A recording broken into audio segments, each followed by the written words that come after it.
Okay, usually when we sit down to do these deep dives, we're looking at, long-term trends. Below burns, yeah. Exactly. Policy shifts that take, 5, 10 years to play out? But today feels different. It really does.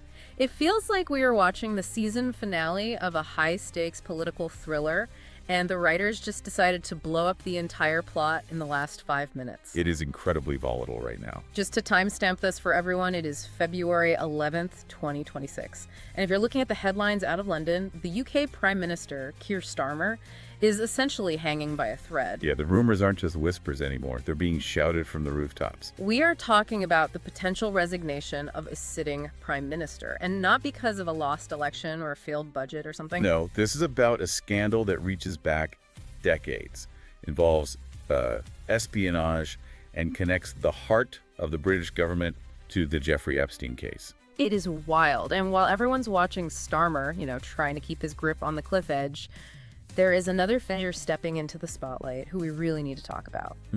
Someone who is, frankly, a bit of a paradox. Her name is Shabana Mahmood.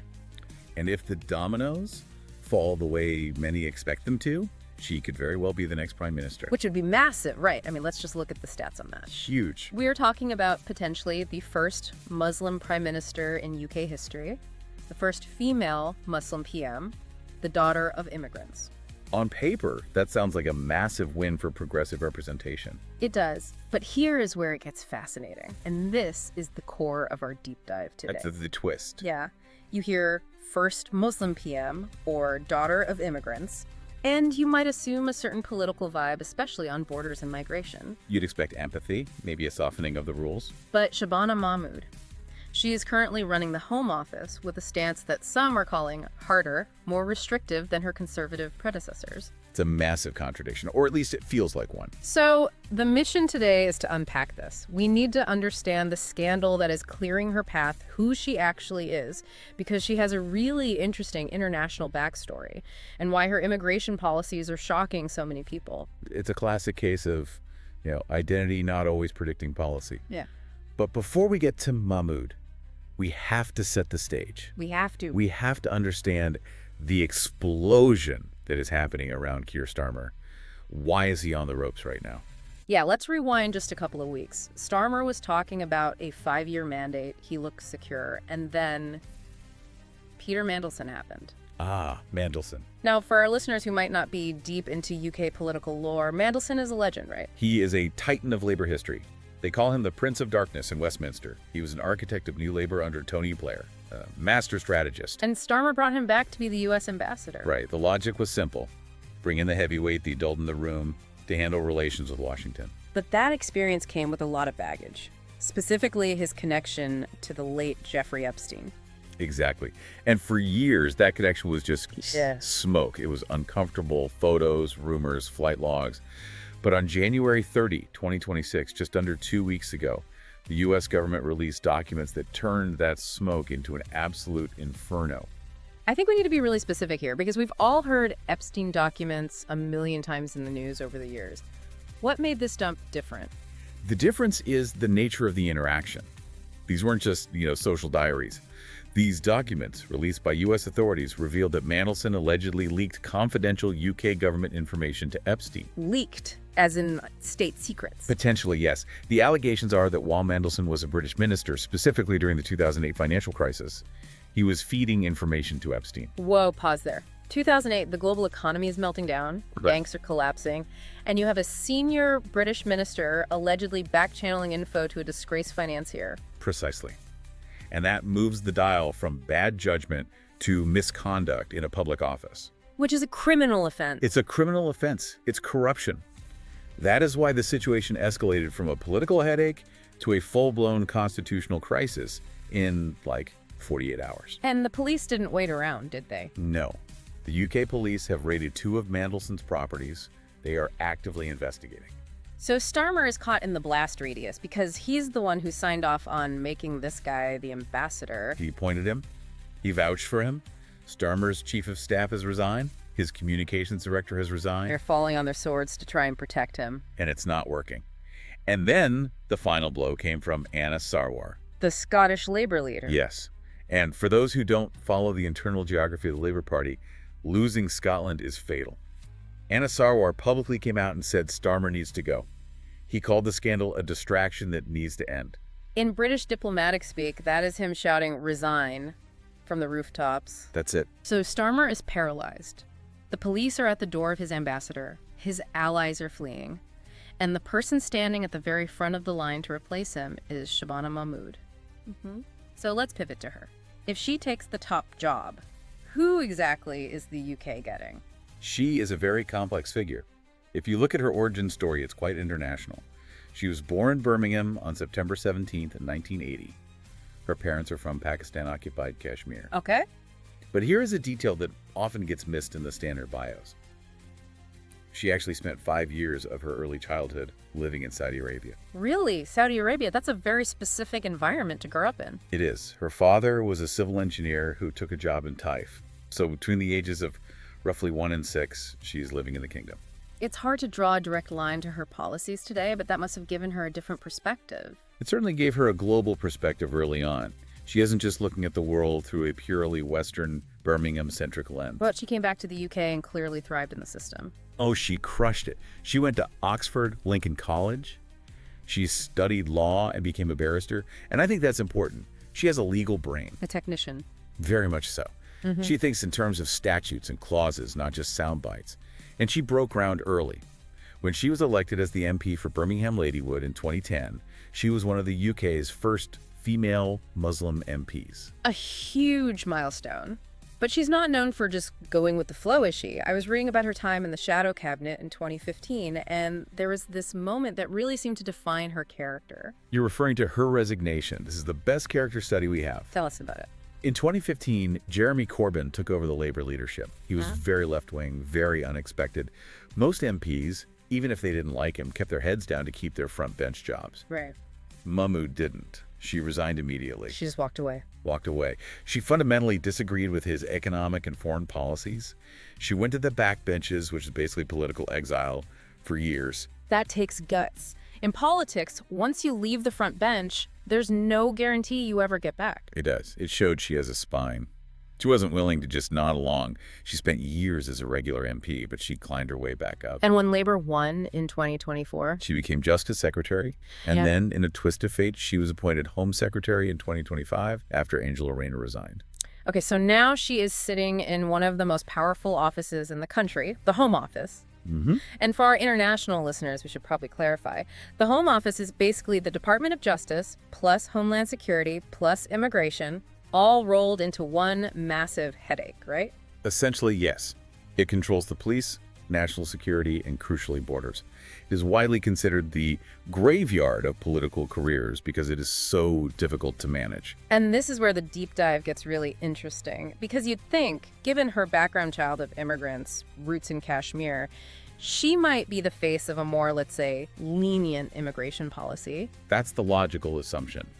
You'd think she would be the one trying to make this system friendlier. And that is exactly where the assumption fails. Shabana Mahmood has built a reputation as a hardliner. In fact, she has become a favorite of the right wing of the Labour Party, specifically because she is willing to tighten border controls. There's this phrase she uses that really sticks out to me. She says staying in the UK is a privilege and not a right. That is her core philosophy. She argues the current system is broken and that illegal migration creates division. But it's not just rhetoric. She's pushing for specific, tangible reforms that make it much harder to settle in the UK. Let's get into the weeds on this because the specifics matter. Everyone is talking about the 10-year rule. What is the rule now and what is she trying to change? Okay, so currently, if you come to the UK on a skilled work visa, say you're an engineer from India or a doctor from Nigeria, you generally have to work, pay taxes, and keep your nose clean for 5 years. Right. After 5 years, you can apply for indefinite leave to remain. That's permanent residency. 5 years.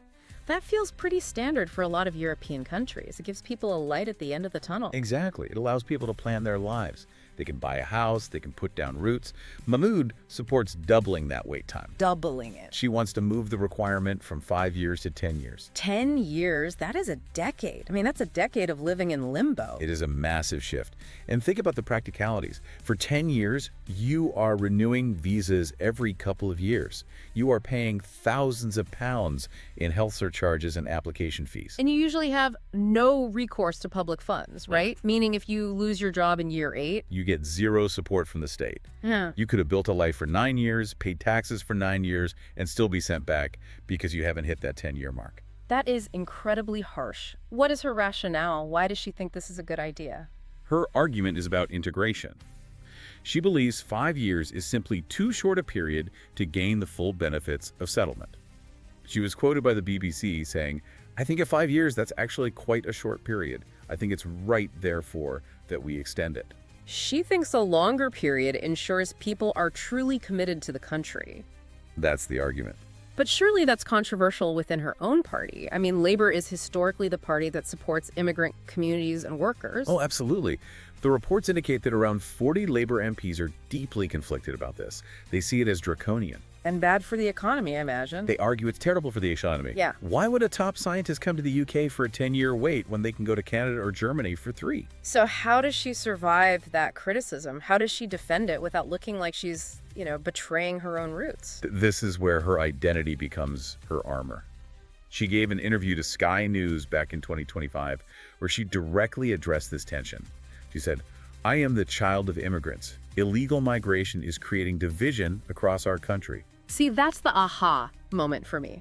She uses her biography not as a reason to be soft, but as a credential to be hard. Exactly. If a white, wealthy, conservative politician stood up and said, "We need to make it twice as hard to become a citizen," they would immediately be accused of xenophobia or racism. But when Shabana Mahmood says it, she is saying, "I know the value of citizenship because my family fought for it. I want to protect it." It creates a shield. It's almost like she's saying, I can say this because I am from this community. I can fix this because I understand it. It positions her as the only one who can fix the system. It frames the policy as uniting a divided country rather than attacking outsiders. It is a very sophisticated, if controversial, political maneuver. It's fascinating, but when we look at the Home Office, this feels like a pattern. She isn't the first person from a minority background to take a tough stance on the border. No, and this is where we have to connect the dots to the recent history of the Home Office. Go on. Mahmood is actually part of a clear lineage.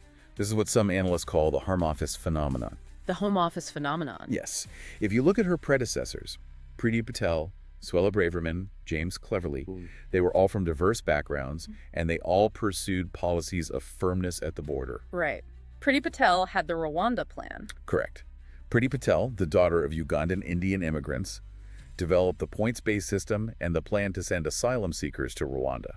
Then you had Suella Braverman, whose parents were from Mauritius and Kenya. And she cracked down on student visas and famously spoke about the hurricane of migration. And James Cleverly raised the salary thresholds, making it harder to bring family over if you didn't earn enough. His mother was from Sierra Leone. Exactly. So despite the government changing from conservative to labor, the Home Office policy under Mahmood remains consistent. It's almost as if the office itself, the brief of national security, demands a certain type of law and order approach, regardless of who is sitting in the chair. That's one theory. The other is that the political consensus in the UK has shifted so much that even Labour has to play the tough-on-borders card to survive. And Mahmood is proving that representation, having a Muslim woman, a daughter of immigrants in power, doesn't automatically equal progressive policy in the way some voters might expect. Not at all. She is signaling that Labour is just as serious about controlling numbers as the Conservatives were. So you have this really complex picture. On one hand, you have Starmer, who is being dragged down by the past, by the Epstein files, Mandelson, the old boys club. And on the other hand, you have Mahmood, who represents the future face of Britain, diverse, female, Muslim, but who is enacting policies that could essentially close the door for people like her parents. That is the tension at the heart of this. The Epstein scandal is the catalyst. It's clearing the deck. If Starmer resigns, and that looks increasingly likely, Mahmood is the natural successor. She has the seniority, she has the toughness credential from the Home Office. And she separates herself from the old labor establishment. She's the clean break. I'm not the old guard. I'm the new, competent, tough Britain. But at what cost? I mean, doubling the settlement rate to 10 years? That changes the social contract. That creates a permanent class of temporary citizens who are working in the NHS, teaching in schools, but have no security. It does. And that's why her candidacy is so divisive yet so powerful. She isn't running as the nice alternative. She's running as the competent, tough alternative who can clean up both the mess of the scandal and, in her view, the mess of the immigration system. So if we step back and look at the listener's perspective here, why does this matter to them beyond just the political gossip? Why should someone in New York or Berlin care about Shabana Mahmood? Well, it matters because it challenges our assumptions about identity politics. We often assume that diversity in leadership leads to diversity in policy. Mahmood proves that isn't always true. Right. It also highlights a major shift in Western democracies where security and border control are becoming the dominant themes overriding traditional party ideologies. It's also a reminder of how quickly things can change. A few weeks ago, Starmer was talking about a 5-year mandate.